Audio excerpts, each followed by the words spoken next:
Hi friends, my name is Brahmaiah. Especially exams టైంలో students అనేవాళ్ళు చాలా సఫర్ అవుతూ ఉంటారు.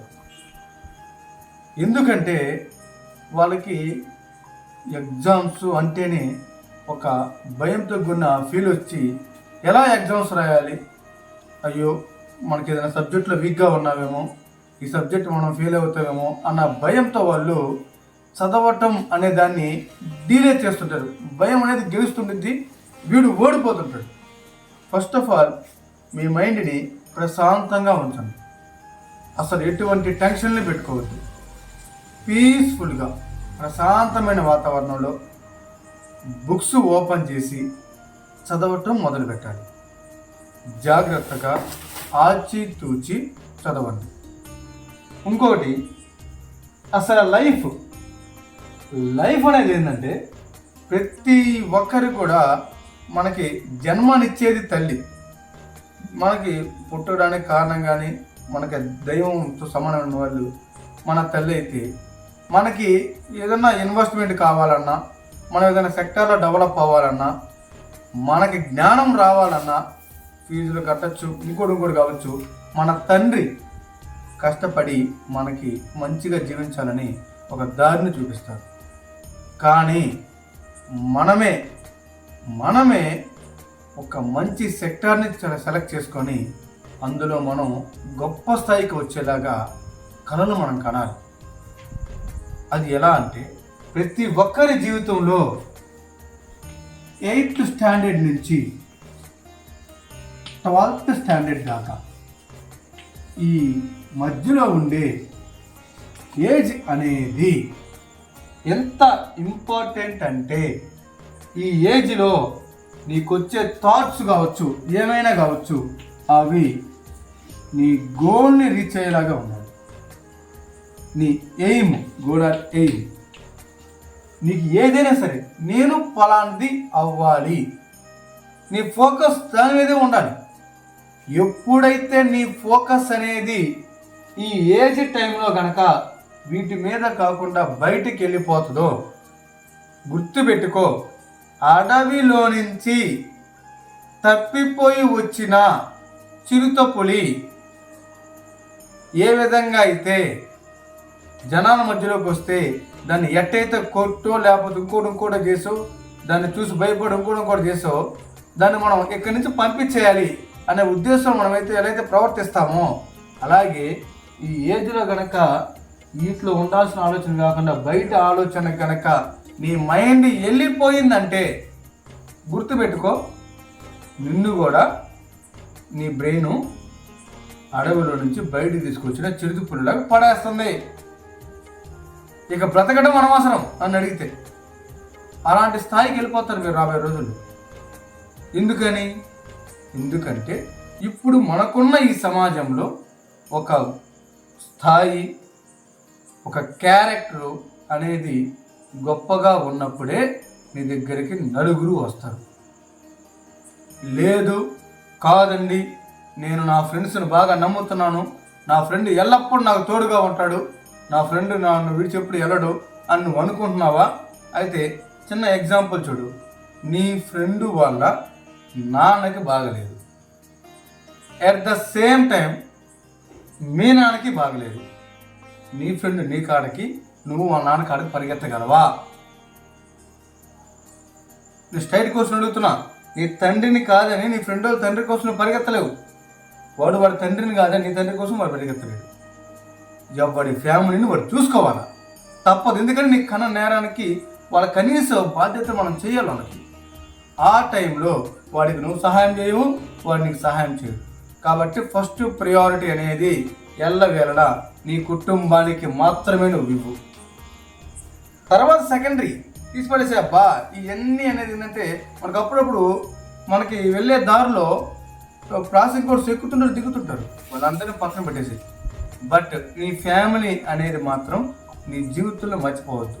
నీ గోల్ ఏదైతే ఉందో అది నీ ఫ్యామిలీ డెవలప్ అయ్యేలా ఉండాలి. అలాగే ఈ ఏజ్లో మాత్రం నీ ఫోకస్ మొత్తం కూడా నీ గోల్ని రీచ్ అవ్వాలంటే ఉండాల్సిన మెయిన్ ఏంటంటే ఎడ్యుకేషన్. ఎడ్యుకేషన్ ఎప్పుడైతే నువ్వు నెగ్లెక్ట్ చేస్తావో ఆటోమేటిక్గా నీ లైఫ్ని నువ్వే స్పాయిల్ చేసుకుంటావు.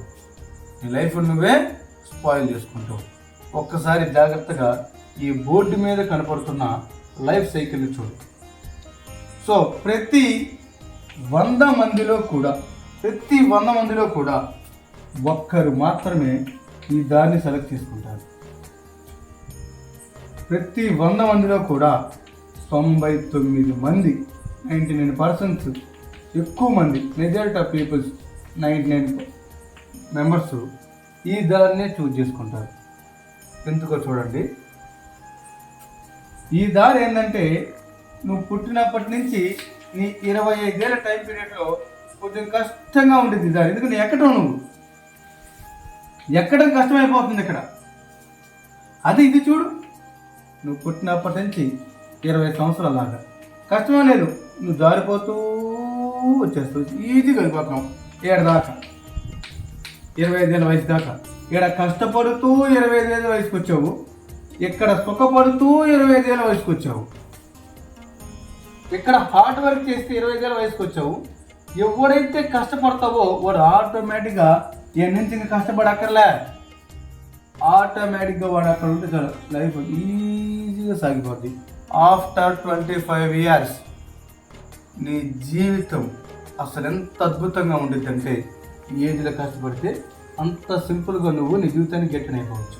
కానీ ఇక్కడ దాకా నువ్వు ఎంజాయ్ చేస్తున్నావు, ఫ్రెండ్స్ అంటున్నావు, నువ్వు ఏ పడితే అలవాట్లు చేసుకుంటున్నావు. అసలు కొంతమంది గమనిస్తుంటే పిల్లలు ఎందుకు ఇలా మారిపోతారనే భయం వేస్తుంది. ఇలా తయారైపోయిన నీవు సింపుల్గా ఏదో గడిచిపోతుంది, అమ్మయ్య హ్యాపీగా గడిచిపోతుందంటే నీ తల్లి తండ్రి నీకు తీసుకొచ్చి అన్నం పెట్టినంత కాలము నీ లైఫ్ బాగుంటుంది. ఎప్పుడైతే నీకు 25 ఏళ్ళు వస్తాయో ఆ తర్వాత నీ లైఫ్ భారం అయిపోతుంది, నువ్వు లీడ్ చేయలేవు.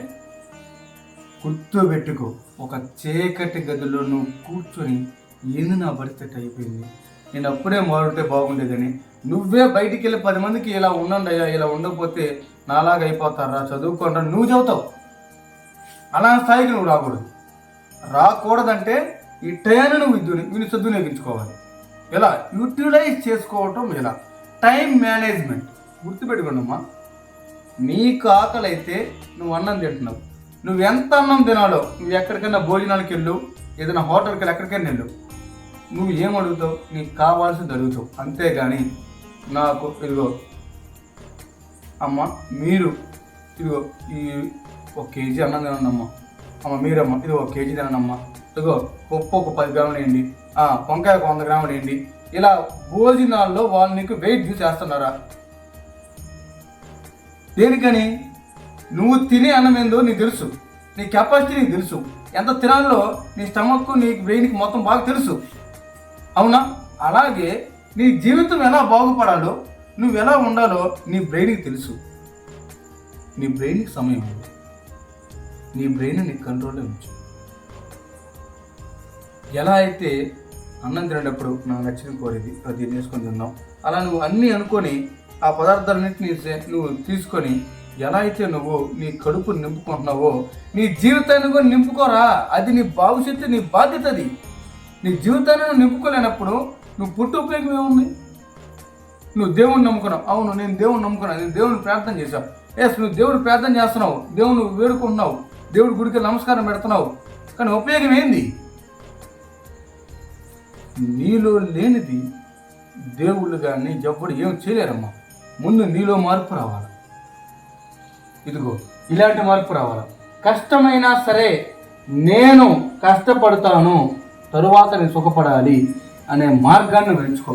కొంతమంది ఉంటారమ్మా, మీకు డౌట్ రావచ్చు, అన్నా సరే చిన్నప్పటి నుంచి కష్టపడ్డా అన్నాడు, అమ్మని కొడుకున్నాడు, ఇంకో డబ్బున్నాడు ఉన్నాడు, వాడేం కష్టపడబడలేదు కదా అంటే వాళ్ళు ఇదిగో స్ట్రైట్ లైన్,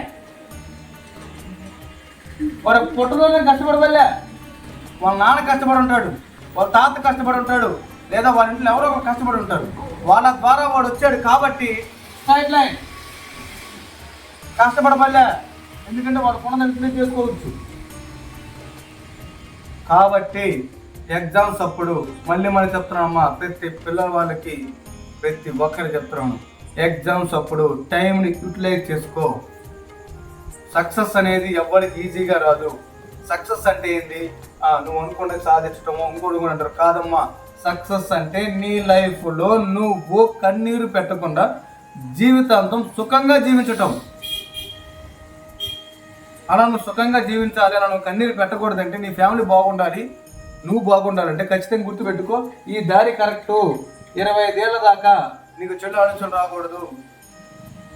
25 ఏళ్ళ దాకా నీకు ధ్యాస నీ గోల్ కంటే కానీ పక్క వెళ్ళకూడదు. నీకు అమితంగా ప్రేమ వస్తే నీ తల్లి మీద రావాలి. నీకు అమితంగా కోపం వస్తే నీ మీద నీకు రావాలి. ఎందుకంటే నీ చేతగాని వాళ్ళకి పేరు అవుతుందని. నీకు అమితంగా అభిమానం వస్తే నీ తండ్రి మీద రావాలి.